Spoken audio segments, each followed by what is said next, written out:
After some talks and the interview, I got hired for the operator position.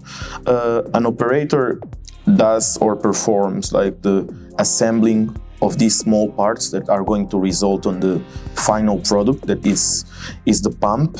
And on our daily basis, our tasks consist on performing and reporting like reject levels, performing quality controls, and etc.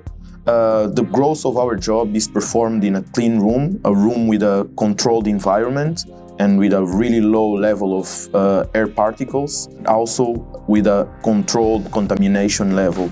It's a really easygoing job, but at the same time it requires a lot of attention, so we need to be really, really careful because a little mistake can put in risk the health condition of our customers.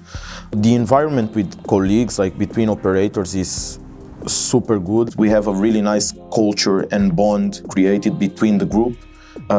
We have birthday celebrations, we have constantly like food and cakes and candies at our space, and it's a really nice environment to be and to work, and that's it.